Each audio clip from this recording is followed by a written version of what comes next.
नमस्कार. आजच्या भागामध्ये आपण बघूया, इथे भूमी आणि आकाश दोघंजणं बाप्पाची आरती जोडीने करत असतात. तर आरतीचा मान आकाशला खरं तर रागिणीला द्यायचा असतो. पण रागिणी आता आकाश आणि भूमी या दोघांना आरती करायला सांगते. आरती झाल्यानंतर इथे आकाश भूमीला आरती देतो. त्याच्या आधी ती इथे आकाशला आरती देते आणि मग स्वतः घेते. त्यानंतर इथे सगळ्यांना आकाश आरती द्यायला जातो आणि भूमी इथे सगळ्यांना आता प्रसाद देत असते. घरामध्ये भूमी आल्यामुळे आता चैतन्याचं वातावरण निर्माण झालेलं असतं. सगळेजण खूप जास्त खुश, आनंदी असतात. आजीला सुद्धा भूमीच्या येण्यामुळे खूपच जास्त आनंद झालेला असतो. अगदी बाप्पाच्या चांगल्या मुहूर्तावरती भूमी घरी आलेली असते असं आजीचं म्हणणं सुद्धा असतं. त्यानंतर इथे आता पौर्णिमेच्या मनामध्ये एक विचार येतो. ती आता इकडे तिकडे बघते आणि आजीच्या समोर येऊन उभी राहते. तेव्हा आजीच्या समोर हात केल्यानंतर आजीसुद्धा तिच्या हातावरती टाळी देतात. तेव्हा पौर्णिमा म्हणते, "अहो आजी, टाळी कसली देत आहे माझ्या हातावरती?" तेव्हा आजी म्हणतात, "मग काय झालं गं?" तेव्हा पौर्णिमा म्हणते, की "तुम्ही असं काय करताय? मला तुम्ही म्हणाला होतात ना की सून जी खूप जास्त काम करते, बाप्पाच्या आगमनाच्या वेळी जी काही तयारी करायची असते, त्या तयारीमध्ये जी सून सगळ्यात जास्त भाग घेते, जास्त काम करते, तिला तुम्ही इथे सोन्याचा हार देता, असं तुम्हीच मगाशी म्हणाला होतात ना." तेव्हा इथे आता आजीला सुद्धा प्रश्न पडलेला असतो. तर इथे आजीला आठवतं, त्या म्हणालेल्या असतात की "पौर्णिमा, अगं गोखले गुरुजींनी मला सांगितलं होतं, इथे बाप्पाच्या सेवेमध्ये जो जास्तीत जास्त काम करेल त्या सुनेला लक्ष्मी हार गिफ्ट करायचा आहे. आणि मला असं वाटलं होतं की आता भूमी आजारी आहे आणि माणसी तिच्या सेवेला हॉस्पिटलमध्ये आहे. मग तुला आता ही संधी चालून आलेली आहे की तू जर जास्तीत जास्त काम केलंस तर मग लक्ष्मी हार जो बनवायला दिला आहे ना अथर्व, तो आपण इथे पौर्णिमेला देऊया," असं आजी म्हणालेल्या असतात. तेव्हा इथे आता पौर्णिमा म्हणत असते, "आजी, तुम्हाला आठवतंय ना?" तेव्हा इथे आजींना हे सगळं आठवत असतं. तेव्हा इथे आजी म्हणतात, "ठीक आहे, तुला जर काम करायचं नसेल तर नको करू." तेव्हा इथे पौर्णिमा म्हणते, "नाही नाही, मला ही सगळी कामं करायची आहेत, तुम्ही मला फक्त हार द्या." तेव्हा इथे आता पौर्णिमा ठरल्याप्रमाणे आजींकडे लक्ष्मी हार मागत असते, तो सुद्धा सोन्याचा. तेव्हा इथे पौर्णिमा म्हणत असते की "आजी, आता मी खूप जास्त काम केलेले आहेत, म्हणजे घरामध्ये मी एकटीच होते, सगळ्यात जास्त काम तुम्ही माझ्याकडून करून घेतलं आहे, मग आता लक्ष्मी हार तुम्ही मलाच द्यायला पाहिजे ना." तेव्हा इथे आजी म्हणतात की "अगदी बरोबर, लक्ष्मी हार तर मी तुलाच दिला पाहिजे, थांबा मी हार घेऊन येते." तेव्हा इथे आजी जातात आणि बाप्पाच्या समोर एक फुलांनी तयार केलेला हार असतो. तो हार आता इथे पौर्णिमाकडे बघून घेऊन येतात आणि तिच्या हातामध्ये देत असतात. तेव्हा पौर्णिमा म्हणते, "आजी, हे काय? तुम्ही तर मला सोन्याचा हार देणार होतात ना, मग तुम्ही मला हा फुलांचा हार का बरं देताय? ही तर चिटिंग आहे." तेव्हा आजी म्हणतात, "अगं, गोखले गुरुजींचा फोन आला होता, तेव्हा मी त्यांना विचारलं होतं की सून सगळ्यात जास्त इथे आता गणपती उत्सवामध्ये काम करेल, तिला मी सोन्याचा लक्ष्मी हार द्यायचा आहे का?" गुरुजी म्हणाले, "नाही हो, असं काय करताय तुम्ही? फुलांचा हार तयार करून दिलात ना तरीसुद्धा चालेल, ती त्याच्यामध्ये सुद्धा गोड मानेल तुमची सून. त्यामुळे तुम्ही आता फुलांचा हार जरी तयार करून दिलात ना तरीसुद्धा चालेल." तेव्हा इथे पौर्णिमा म्हणत असते, "नाही आजी, ही चिटिंग आहे, मला सोन्याचाच हार हवा आहे. तुम्ही माझ्याकडून किती काम करून घेतलंत, तुम्ही बघितलंत ना, मग आता मला फुलांचा हार देऊन काही गप्प करताय का?" तेव्हा इथे भूमी येते आणि पौर्णिमेला म्हणत असते की "पौर्णिमा, अगं असं काय करतेस? तू निस्वार्थ मनाने बाप्पाची सेवा केलीस ना, तर बाप्पा तुला सोन्याने मढवतील, काळजी करू नको." त्यानंतर इथे आता आजी म्हणतात की "हे वे पौर्णिमा, आता तुला हार हवा आहे ना, हा हार घे."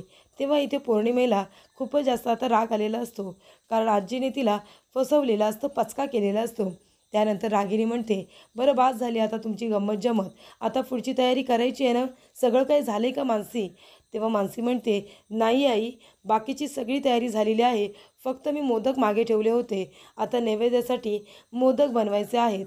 ती म्हणते की "बरं मी जाते, मोदकांची तयारी करते." तेव्हा इकडे आता भूमी आजारी असल्यामुळे मानसीने किचनचा कारभार सगळा हाती घेतलेला असतो आणि ती अगदी व्यवस्थितरित्या भूमीच्या पावलावरती पाऊल टाकून इथे सगळी तयारी अगदी व्यवस्थित बघत असते. त्यानंतर इथे आता रागिणीच्या मनामध्ये अनेक विचार असतात. तिला असं वाटत असतं की आकाशला भूमी सगळं सत्य सांगते की काय, की आकाशचा विचार करून भूमी आता गप्प बसते. तरी ते आकाश म्हणत असतो, "भूमी, हे बघ, तू सुद्धा आजारपणातून आली आहेस, तुझी दगदग झाली खूप, तू चल आता रूममध्ये थोडा आराम कर, तुला बरं वाटेल."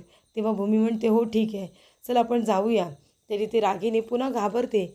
तिला असं वाटतं की रूममध्ये गेल्यानंतर एकांतात असताना जर भूमीने आकाशला विश्वासात घेऊन सगळं काही सांगितलं तर तिचा प्लॅन मात्र फसेल असं तिला वाटत असतं. तेव्हा इथे आता भूमी आकाशला घेऊन रघु काकांच्या रूममध्ये आलेली असते.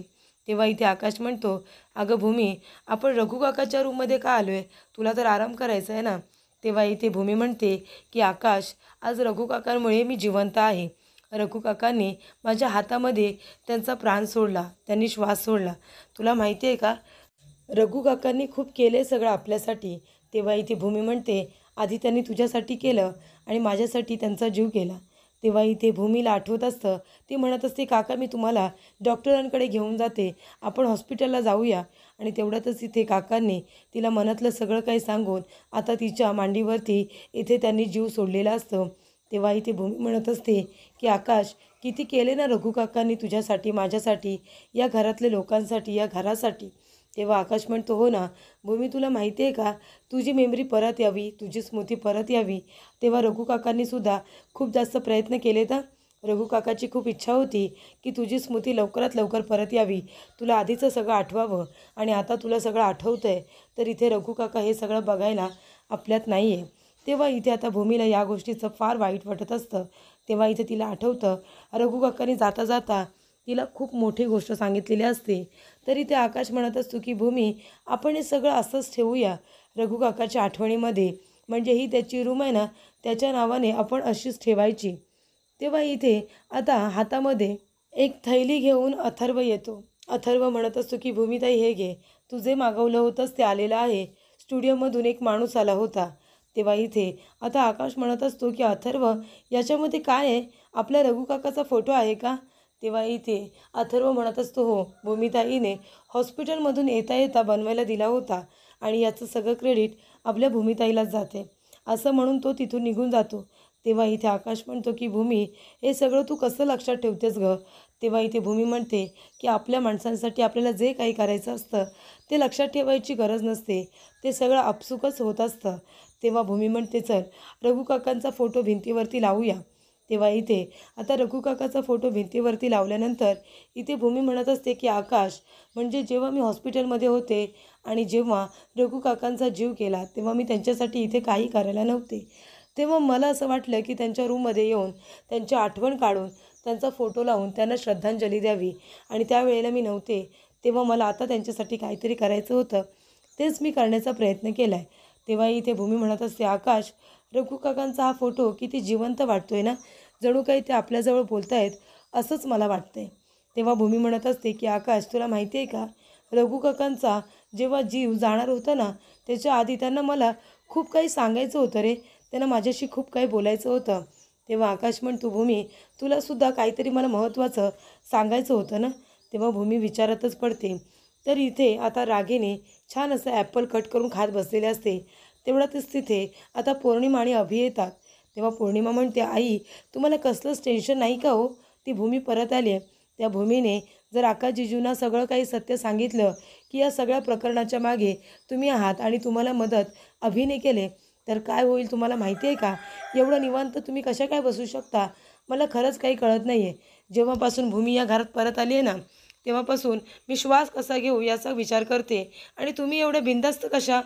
तेव्हा इथे आता जर भूमिताईने आकाशला सगळं सांगितलं ना, तर आपलं भांडं फुटलंच म्हणून समजा. तर इथे आकाश म्हणत असतो की भूमी, सांग ना, तुला मला काहीतरी महत्त्वाचं सांगायचं होतं. तू किती प्रयत्न करत होतीस हॉस्पिटलमध्ये आणि आता घरी आली आहेस, तुझी वाचा परत आली आहे, तरीसुद्धा तू मला काहीच सांगत नाही आहेस. तेव्हा इथे भूमीला आठवत असतं, तांडेलेसुद्धा तिच्यासमोर जीव सोडलेला असतं. बॉम्ब ब्लास्ट प्रकरण, त्याच्यानंतर रघु काकाने तिच्यासमोर जीव सोडलेला असतो. त्यानंतर इथे भूमी जेव्हा हॉस्पिटल असते तेव्हा रागिणीने तिला धमकी दिलेली असते, जर तू तुझ्या जवळच्या माणसांना काही सांगितलंस तर एक एक करून मी सगळ्यांचा जीव घेईन. तेव्हा इथे आकाश म्हणतो, भूमी, सांग ना, तुला काहीतरी सांगायचं होतं ना. तेव्हा भूमी म्हणते की तांडेलने मला सांगितलं होतं की बॉम्ब ब्लास्ट प्रकरणाच्या मागे तांडेल नव्हता, तर कुणीतरी मास्टर माइंड दुसरा होता आणि राजाराम काकांचा तर या सगळ्यामध्ये हातच नाही आहे. अशी कुणीतरी व्यक्ती आहे जी आपल्या घरातलीच आहे. म्हणजे बघ ना, तांडेला कुणीतरी आपल्या पाठीमागच्या रूममध्ये डांबून ठेवलं होतं. मग आता या सगळ्याचे अथॉरिटी कुणाच्या हातात आहे?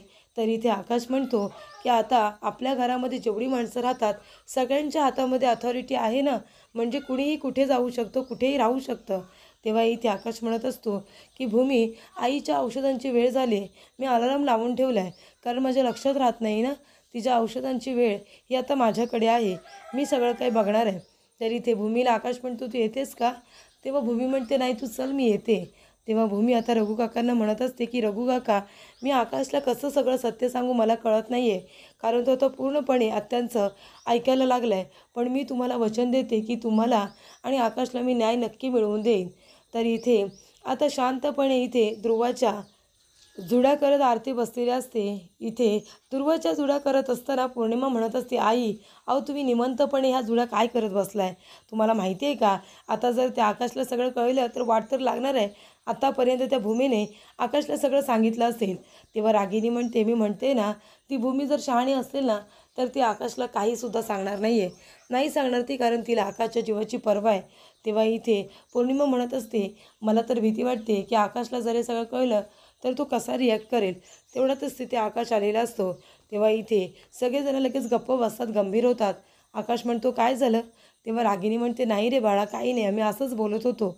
तू सांग ना, तू कशाला आलास इथे? काही काम होतं का?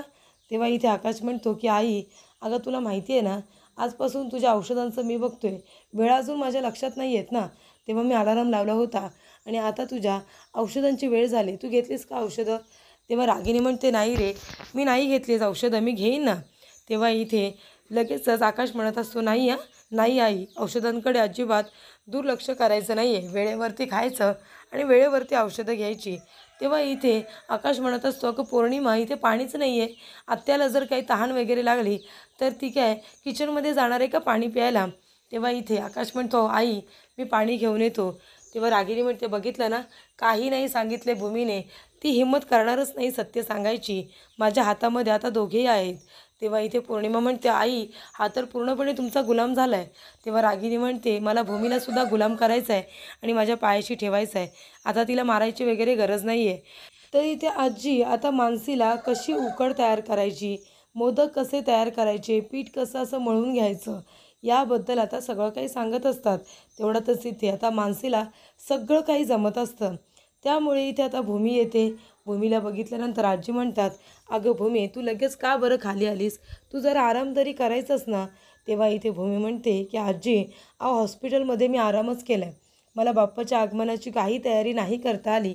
पण आता एकसुद्धा काम मला हातातून जाऊ द्यायचं नाही आहे. मलासुद्धा काहीतरी काम करू द्या. तेव्हा इथे आजी म्हणत असतात, खरंच तुम्ही दोघी बहिणी किती गुणाच्या आहात. ही भूमी अशी, आणि हे ध्यान, तू जेव्हा हॉस्पिटलमध्ये होतीस ना, अगं 1 मिनिटसुद्धा हिच्या डोळ्यातून पाणी थांबलं नव्हतं. नाक आणि डोळे दोन्ही लाल लाल झाले होते. तेव्हा इथे भूमी म्हणत असते की तुमच्या सगळ्यांच्या प्रेमामुळेच तर मला लगेच बरं वाटते. आणि ती मानसीच्या डोक्यावरती आता तिला किस करते. तेव्हा तिथे आकाश येतो आणि म्हणते, ही पार्शॅलिटी चालणार नाही आहे माहेरच्या आणि सासरच्या लोकांमध्ये. म्हणजे तुझ्यावरती जे काही प्रेम करतात त्याच्यामध्ये पहिला नंबर तर माझाच आहे. मग मलासुद्धा हे गिफ्ट मिळायला पाहिजे. तेव्हा आकाश म्हणतो की भूमी, मला आधी तू सांग बरं, तुला बॉम्ब ब्लास्टबद्दल मला काहीतरी सांगायचं होतं. तेव्हा भूमी म्हणते, आकाश, तू माझ्या बोलण्यावरती विश्वास ठेवशील का? तेव्हा आकाश म्हणतो, का नाही ठेवणार? अर्थात विश्वास ठेवेन. माझ्यापेक्षा तुझ्यावरती जास्त विश्वास आहे. तेव्हा इथे भूमी म्हणते, मग आकाश ऐक, मला असं वाटतंय की मला जे काही तांडेलने किंवा रघु काकाने जाता जाता सांगितलं आहे ते सगळं तुला माहिती पाहिजे. तेव्हा मला तांडेलने सांगितलं आहे की बॉम्ब ब्लास्ट प्रकरणाच्या मागे कोण व्यक्ती होती, कोण मास्टर माइंड होती. त्याच्यानंतरला मला रघु काकांनी हे सुद्धा सांगितलं आहे की तुझ्या आईवडिलांच्या अपघाताच्या मागे कोण व्यक्ती होती आणि आपल्याला मारणारी व्यक्ती कोण आहे, तुझ्या जीवावरती उठणारी व्यक्ती कोण आहे. मला सगळं काही माहिती आहे आकाश.